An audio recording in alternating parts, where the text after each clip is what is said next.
Welcome to the Spotlight Series. I'm your host, Scott Nerney. We're at the Queeson Inn, a lovely place to come and have a holiday party or just stop in. And while you're watching this video, don't forget to subscribe to the channel, click link, send it to a few friends. They would love to hear about people like Paul Caranci, a local author and historian. Welcome to the Spotlight Series. Thank you, Scott. Give us a little story about yourself before we talk about what you're writing.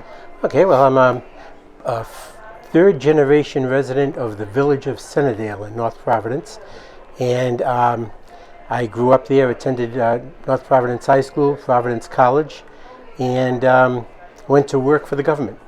And I pretty much was a bureaucrat for most of my career, and it was only after, or just prior to retirement, that I decided to try my hand at writing. Great. What inspired you? Actually, I call myself an accidental author because it was a weird story.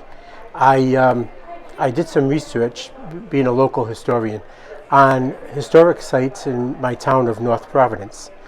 And along the way, found out that there were far more historic achievements that happened in North Providence than I ever thought possible. And I lived there my whole life, and still had never heard of some of these things taking place in North Providence. For example, the Industrial Revolution, which everyone says happened in Pawtucket, Rhode Island, with the Slater Mill, actually took place in North Providence, Rhode Island, because at the time of the Industrial Revolution, North Providence went right up to the border, the bank of the Blackstone River. So that was all part of North Providence. It was the village of Pawtucket in the town of North Providence. And then later, after the Industrial Revolution, that piece of land was ceded to the what became the town of Pawtucket, and eventually the city of Pawtucket. So the Industrial Revolution really happened in North Providence. I never knew that, and I was, like I say, a third-generation resident of Sunnydale. So I found a lot of fascinating history there, and I decided to go to the school department and say, hey, look, there's all these great things that happened here in the town, and I never knew about them, going to town schools my whole life. I'm sure a lot of other people don't. The state of Rhode Island requires that every history class, every history curriculum, include 1 week of state history within that curriculum. So I said, what if we include 1 day of town history within that week? And they said, well, that's an interesting idea, but we don't have a book to teach from. We don't have a teacher's guide. So I said, well, what if I put one together for you? Would you do it? And they said, yeah. So I wrote it all up. I wrote, it was contained like 13 biographies or so of prominent people from the town, and then a walking tour of all the sites. And when I went to have it bound, I found out that the prices were a low of $11, a high of $13 per copy. Well, I had promised to give the school department 100 free copies. I didn't have that kind of money, so I found myself in a little bind. So just by coincidence, or God's providence, I'm not sure which, I got an email on a Sunday, the 2 days after I had received my last quote on the Friday. And the email said, it was from the History Press, and it said, we write local history. If you know someone that writes about local history, please pass along the attached survey. And I figured, well, why not just fill it out myself and see what happens? So I did, and the History Press contacted me that next day, the Monday, and said, you know, we love the idea of having biographies attached to a walking tour. It's kind of unique. Go for it. So I did, and I put together my first book, North Providence, history and the people who shaped it. And the History Press called me back after about 6 months, 7 months, and said, you know, as local books go, History Press books go, it did fairly well in sales. Would you consider writing a second book for us? Wow. So I pitched a couple of topics to them, and after getting turned down on about 6 or 7 different topics, I finally one day was coming home from a meeting that was canceled. It was a real nasty February day, just around 32 degrees, and it was raining, sleeting, and the roads were bad. And I had a meeting in Warwick, And I got to the meeting only to find out it was canceled, and I never got the message. So now I'm driving home, and I decide to go the back roads because the roads were getting slick. And I'm passing through Cranston by the Park Cinema. And on the marquee, it says the murder trial of John Gordon. I thought, well, that sounds interesting, and I was kind of, wary about traveling in the traffic, so I thought maybe if I go in and watch the play, it'll be less traffic when I get out. So I did, and when I came out, I was stunned. I could not believe that all of the things that they said happened in the play actually happened. And I said it must have been the writer taking artistic liberties just to make it more interesting. Sure. So again, being interested in history, I went out and researched it myself. And I found out that not only was everything in the play accurate, but it only touched on a little piece of the story. There was so much more to tell. So I pitched that topic to the history press. And they said, we heard about that story. We love the idea. Go ahead and do it. So I did, and my second book came about, and that was The Hanging and Redemption of John Gordon. And that one actually won an award for being one of the top 5 nonfiction books of 2016. So at that point I said, gee, maybe I can do this and do it fairly well. So I kind of got the bug. And then it was I was lost for topics. So they always say to people who want to write about what you know. So I was a real estate agent. So I decided to write a how-to book for realtors. And I did that. And then I was also an elected official in the hometown of North Providence. I was on the council, so I wrote a book on how to run for local office. And after I finished those, while I was writing those, I had been researching other topics. And this one also came about by accident. Monumental Providence. It's talks about all of the statues, monuments, memorials, and in the city of Providence, and what they represent and the history of them. And it's just 2 or 3 pages of history on each monument. It's about 100 monuments in there. But that came about one day because my daughter and I were together, and she questioned what a particular monument was. And I didn't know, and I was kind of embarrassed that I didn't know, and I looked into it, and it had a very interesting backdrop. So I said, well, why not, maybe write about other monuments that no one may know about. No one really knows what it represents, or how it got there, or who financed it, or what it's made out of, and all those factual things. So you went from writing what you knew to what you had to find out. Yes, exactly, just out of curiosity. Yeah. But this was great. This was a great experience because I get to work on it with my daughter. And I don't know a father who's not looking to have some good father-daughter quality time. And this provided an opportunity to do that, something we both had an interest in. She had a young son at the time. I think he was about 4 or 5 years old. So she got him involved. And she would go out and find all the different statues that we were writing about, take pictures of them with her son, and then help with the editing process and all of that. And thank God, because she's a very organized person, so that worked out really well for me. And it was just a great project. And then after that, we went around to a host of different venues speaking about it, and put together this terrific slide presentation about all the monuments. It was really a fun project, and I enjoyed that time immensely. So that was that book. And what's it like when you walk into a library and see your book on the shelf? It doesn't get old. It's a thrill to see that, and every time you see a new book on the shelf or in a bookstore, it's just a thrill. Or see someone reading it. Yeah.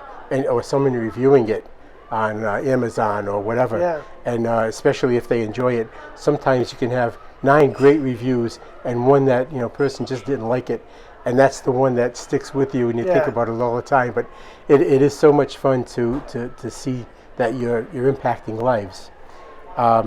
So in any case, I did all those, and then I decided to write a couple of books about corruption. Actually, it was supposed to be one book because I was involved in a public corruption scandal in my own town where I found out that some of my colleagues were on the take, and I eventually went to the FBI and agreed to work undercover with them wearing a wire. And I was able to gather over 2,000 hours of audio and videotaped evidence that was enough to indict 11 and convict 10 of wrongdoing. So I wrote about that whole experience, and this is the result. And the publisher said to me, there's no way anybody's going to read this. It's about 650 pages. You really need to break it up into a couple of different books somehow. So I wrote this one first, and this one defines political corruption, and it breaks it down into 3 or 4 different types of corruption, and then gives examples of each type using actual Rhode Island corruption stories. So the Brian Serold, the Governor DePrete scandal, all of those stories are in here. Jonathan Oster, the town administrator. And then this one just focuses on my story. And this is all about how I got involved with politics and ran for office, and goes right through the whole story of wearing the wire and the aftermath with the trials and whatnot. It was a result of those trials that forced me to have to move away afterwards. So I went to Indiana I was supposed to go for a year. I ended up going for only 6 months because I was so lonely. Yeah, my family had to stay here, and I missed them terribly, so I ended up moving back after 6 months. But while I was away, there were other writing projects going on, which is why I got involved with my daughter and some of the other co-authors that I had. And then when those books were finished, I thought I was just so tired of corruption, between the judicial corruption and the hanging and redemption of John Gordon, which, by the way, was a scam trial. He was accused because he was Irish Catholic, and at the turn of the 19th century, that wasn't something that people didn't appreciate, the carpetbaggers coming in from Ireland, and so he was accused and convicted basically because of a fraud trial, and so that was judicial corruption. He was pardoned 177 years after his execution because he was innocent. That now remains Rhode Island's oldest cold case, and it will never be solved because all the evidence was destroyed 100 some odd years ago. So it will forever be Rhode Island's oldest cold case now that he was found not guilty by virtue of the pardon. But I was tired of all the corruption. And I said, let me write something inspirational. It's now something happy. Yeah. And it was 2017. It was the 100th year anniversary of the apparitions of Our Lady of Fatima in Portugal. So I thought, that'd be an interesting topic to write about, with a perspective of 100 years later, and how the predictions made at Fatima either came true or didn't, and go from there. So we put this book together, and that chronicles all the events that took place in Fatima, pre-apposition, during the apposition, post-apparition, and I wrote most of my books an hour-by-hour, day-by-day accounting of all the events, so you can follow a very clear chronological path from beginning to end of the story. People seem to like that, so most of my books follow that pattern. When that was done, it was actually so successful that I did a second book on Marian apparitions, and this is Our Lady of Lourdes. And I followed that one with a third book on apparitions, Our Lady of Guadalupe. And all of them were received very well. So I thought, well, that's interesting. It's good. But now I got kind of tired of the religious theme. So I was looking for something different to write. And I think this was the next book. And this one was interesting because it was the first book I wrote because someone else asked me to write. It wasn't a topic I chose. I had a Hollywood producer that was interested in the hanging and redemption of John Gordon, and he thought that would make a great Hollywood movie. So he wrote to me and said, I'm interested in purchasing the rights to that book for a Hollywood production. So we went back and forth for a year or two, and I decided, no, I'm not going to do it. I met with Mr. Feinberg from the Rhode Island Film Office, Sure. and he reviewed the contract and said, it's not really that great a contract from the author's perspective. And he would suggest I didn't sign it because of that.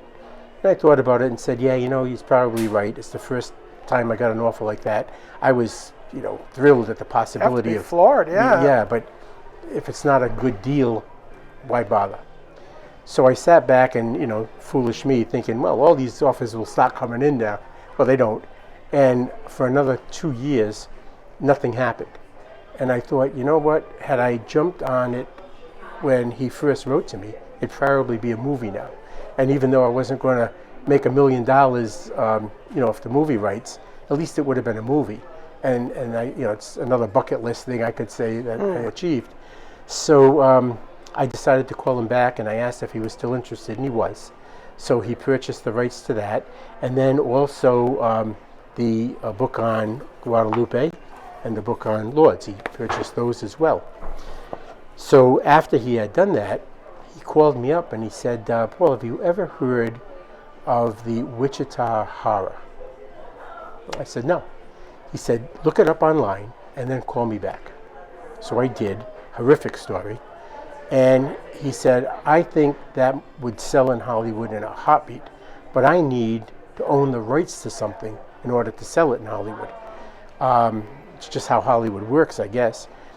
So he said, would you mind writing a book on it, and then I'll buy the rights from you? So I said, well, sure. That sounds like an interesting project. When do you need it by? He said, like 3 months. I said, well, it takes me a year or more to write a book. Yeah. I couldn't do it in 3 months. He said, it doesn't have to be long. It just has to be something I can own the rights to. So I said, okay. So I put together this little book, what they call an airport read, because you can read it in 2 hours while sitting in an airport. Sure.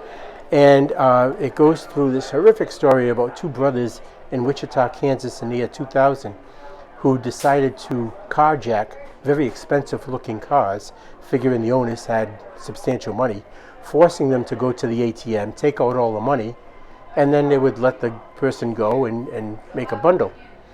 So they did that, and the first time it worked to perfection. Second time, the woman wasn't so thrilled about it, and she decided to try to get away, and they fired a shot to scare her, but it ended up killing her. So now they're murderers. So they try it a third time, and they follow a very expensive car into the garage of a triplex, one-level triplex, with a basement in each level, in each unit. They get to the door, only to find out that the person who they followed lived in a different unit. This was three young guys and 2 young girls who were in this unit. The girls were visiting their boyfriends or friends. And they proceeded to do the most horrific things over the period of the next 3 or 4 hours, raped them, tortured them, just brutalized them for 3 or 4 hours, and then forced them to go to the ATMs. While naked, all of them completely naked, they stuffed them in the trunk of 2 cars, drove to a secluded field after they got all the money they could get, and forced them to kneel in the snow, and then shot them execution style, back of the head. Now it's 17 degrees. There's 3 inches of fresh snow on the ground from a snowstorm earlier in the day. And they're all naked. And as the 2 brothers are leaving, they run over all 5 victims with their truck. And it's an SUV. And one girl survives. She had a hair clip, and the bullet was deflected off the hair clip. Wow. And she survives all that and has the presence of mind to get up and not walk, but run toward a house that still had the lights on. It was December, there were Christmas lights, and she hoped that they would still be awake. It was like 2 a.m. And to get to the house, she had to climb a fence separating the field from a highway, up the fence laced with barbed wire, down the other side, completely naked, cross the highway, up the other fence, over the barbed wire and down, and then to the house. And at this point, she's bleeding from everywhere, from the barbed wire slices, the bullet wound, And she still has the presence of mind to give the 911 operator such a clear description of the two men and what they were driving, that one was arrested 30 minutes later and the other 30 minutes after that. That's amazing. And the book goes through the trial and all the aftermath of that. An absolutely stunning story. So I did that, and that concluded my the 4 books that were purchased for Hollywood production. And how long ago were the purchases? Well, they happened just before COVID hit. Okay. So right after he purchased, all of Hollywood shut down because of COVID. Right. And when they finally reopened, the writers went on strike. Yeah. So for these 2 or 3 years, nothing has happened on any of this because Hollywood's basically been shut down. Now the actors are supporting the writers, and I guess they're on strike. So I don't know when it will all open up again and things will start to move, but hasn't happened yet. So we'll see. But that brings us to the next book. I started to look at the times that we're in and all the different things that are happening. I don't know if you notice there's all kinds of natural disasters everywhere. Hurricanes, tornadoes, floods, droughts, locust invasions in Africa. I mean, you name it, we've had it. Every kind of plague imaginable. And it's all happening at a time when there are civil unrest outbreaks in many countries. Canada, England, and this country, and a whole host of places around the globe. And now wars in the Ukraine and now in the Middle East, and with Russia and China combining forces potentially against the United States at some point. It was all predicted. It was all predicted that it would happen and culminate with 3 days of darkness. Predictions go back to biblical times, the Old Testament, the New Testament, and then I have about 95 Catholic prophets, all approved by the Catholic Church, that talk about the 3 days of darkness. That's all in here, and what you need to do to protect yourself and survive it. And all preceded by all of these events that we see happening now, but they were discussed hundreds of years ago, in some cases thousands of years ago, where Russia would work with China against the United States, but the conflict would start in the Middle East. And I'm thinking, what's the connection between the Middle East and Russia and China? And now we see with the most current violence that an outbreak of violence started in the Middle East, but you have Iran backing Hezbollah and Russia backing Iran and China backing Russia, and you can see it all coming together just as was predicted through all these prophecies. It's chilling stuff. So that was that book. And then sticking with the dark theme, I heard about this priest who was interred at Dachau, concentration camp in World War II, Father Jean Bernard. And when I don't know if you're familiar with the Catholic saint Maximilian Kolbe. He was in Auschwitz during World War II, and someone escaped from Auschwitz. And the Nazi punishment when someone escaped was to take 10 people at random and throw them into a bunker and just starve them to death. And they picked 10 people at random. One of them started crying, I have a wife and young children, please. So Maximilian Kolbe was an older Catholic priest, and he stepped forward and he said, I'll die in his place. Miraculously, the Nazis agreed to it and let the other guy live, and threw Maximilian Kolbe in the bunker. For 3 weeks, he was in there leading the other 9 in song and prayer, and his story was so moving. He didn't die, by the way, of starvation. They had to end up giving him an injection to kill him. Everybody else died before him. He just didn't die. So they injected him, they killed him. But his story was so moving that several of the Jewish inmates and 2 of the Nazi guards, the SS guards, converted to Catholicism. So the Nazis said, can't have this anymore. So what they did is they took all the Catholic priests that were interred in all the different camps around Europe, and they rounded them up and put them all in one camp at Dachau. and they put them in two barracks that were intended for 450 inmates. There were 2,750 priests jammed into these quarters, sleeping 9, 10, 11, 12 to a bunk that was intended for one person. And this is the story of life inside Dachau during that time as seen through the eyes of Father Bernard. And a very interesting thing happened to him. He was told he could go on a furlough, 10-day furlough. It was the first time any inmate, and the last time any inmate from a concentration camp was let go on a furlough for 10 days. He was the head of the Vatican Film Office in Luxembourg.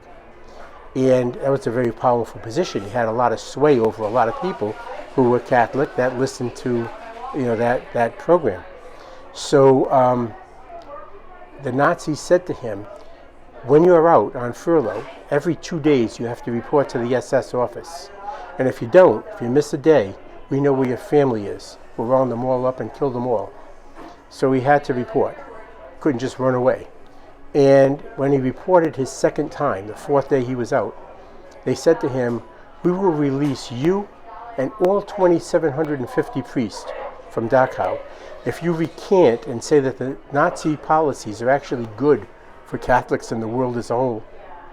And he had that decision to make. Do I violate my own principles and my own beliefs, and I and 2,749 others get out of the camp? Or do I go back there and subject myself to the daily tortures?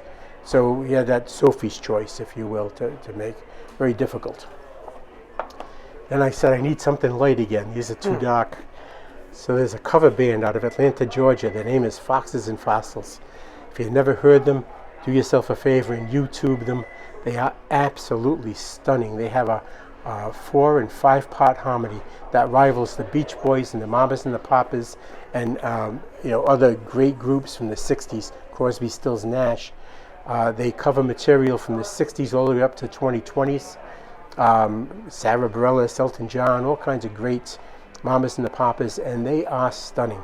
So I wrote a book on that, on their biographies and how the band came about and where they are today. And I wrote it with one of the band members, Sammy Purcell. It's a great story. And then my last book, the new one, which I wrote with Julian, that came about because one day I get a phone call from Julian. Julian Ayot is a phenomenal writer. I've been wanting to collaborate with him for a long time. And he said no to a couple of ideas that I had. But he called me on this, and he said, have you heard about Father Phil Salwa? I haven't. He said, read an article. It's in the Providence Journal. Yesterday's paper was a Sunday paper. And I did. I read the article, and I called him back. He said, I'm going to write about this guy, and I'd like you to write it with me. Absolutely. I mean, this thing just fell into my lap. Stunning story. A Vietnam War veteran, won the Silver Star for bravery. His unit, the unit prior, right in front of his, was caught in a U-shaped ambush. 6 of the men were behind enemy lines and trapped. And the captain of his unit, Father Salwa's unit, he wasn't a priest at the time, he was just a kid, 20 years old. His captain wanted to withdraw behind a safe line and wait for help to come. And Salwa said, they'll be dead if we wait. We have to go now. So him and another guy from the unit belly crawled out to shelter behind a big rock and provided enough fire cover for 4 of the men to come out and get to behind their own safe line again. 2 of them didn't come out. Salwa crawled back to behind the safe line and realized that the buddy that was with him wasn't there. He said, what happened? He said he never came back. He went back out into enemy fire. Found out that his friend had been killed, bringing somebody back. So he went back a 3rd time to rescue the 2 guys who hadn't come out. One of them was dead. One of them was wounded. They got those people out, the body of one and the other wounded person. In any case, he got the Silver Star for meritorious action and bravery, and he got a host of other citations and medals. When he came out, or I should have said, just before he went out, crawled out to get those men back to safety, he made a promise to God, if you get me out of this unscathed, I'll do whatever you want for the rest of my life. It's a promise that a lot of people make in combat, but very few keep. And he was just like all the rest. When he got back to the States, he had forgotten all about the promise. One day he's walking in a seminary grounds, praying, and he hears a voice in his head, a locution, if you will. You remember the promise you made to me? He said, yes, Lord, I remember. I want you to become a priest. Okay. He became a priest, and his ministry was catering to Vietnam veterans suffering from PTSD. And in that role, over the next 40 years, he saved even more lives than he saved in Vietnam. People who were desperate and on the verge of suicide, all kinds of situations. And he's responsible for saving them as well. Not only their lives, but their souls. Just an amazing guy. And if you were to meet him, he's alive. He's lives in North Smithfield. And if you were to meet him, he's the most unassuming person. Meek and humble looking. You'd never guess he was a Vietnam War hero and that he had that kind of ministry. Just an amazing man. But to have the opportunity to meet him, to hear his story and to write about him was an absolute thrill and an honor. But to do it with Julian was something, I couldn't, in my wildest dreams, couldn't have hoped for. And it's one of the few times we've been able to touch and feel and speak to someone you're writing about. That's right. Usually I write about dead people, yeah. With the exception of foxes and fossils, all my subjects, So, yeah, that was a unique thing as well. And that was an interesting experience because when you're writing about dead people, you don't have to please anybody. You can just write. And the facts are there, and you assemble all the facts, you put it together, you write it. But when you're writing about people who are alive, there are other considerations that you have to be careful about. Is this offensive? Is this maybe not exactly the way it happened? And now they're going to take offense at my recreation of it. So you have to clear all of that stuff. And then there's also memory issues.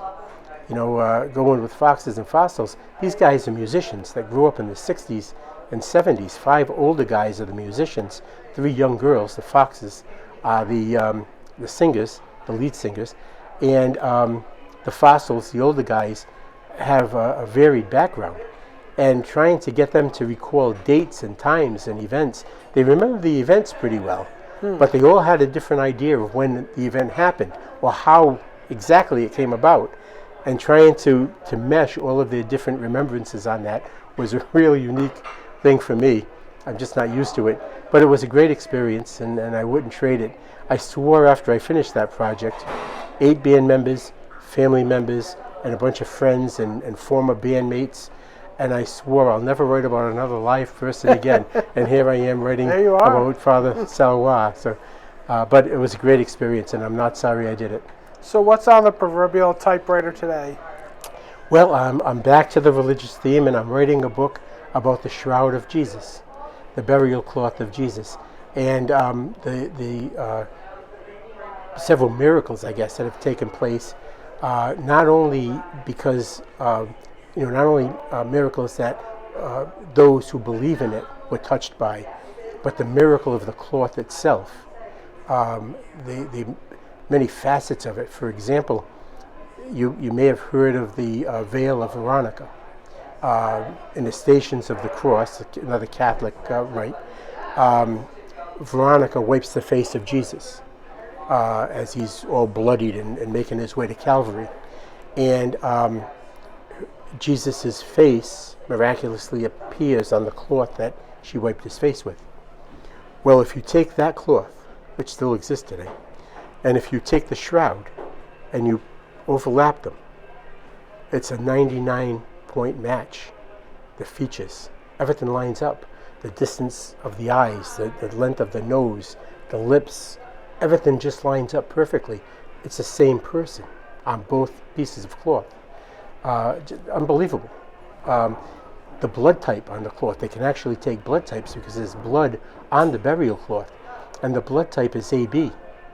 And when you look at all the Eucharistic miracles that have taken place over the years, Eucharistic miracle is what happens when a host, a Catholic host, which we believe is the body, blood, soul, and divinity of Jesus Christ, when that is transubstantiated or converted at the Mass to the body and blood of Christ,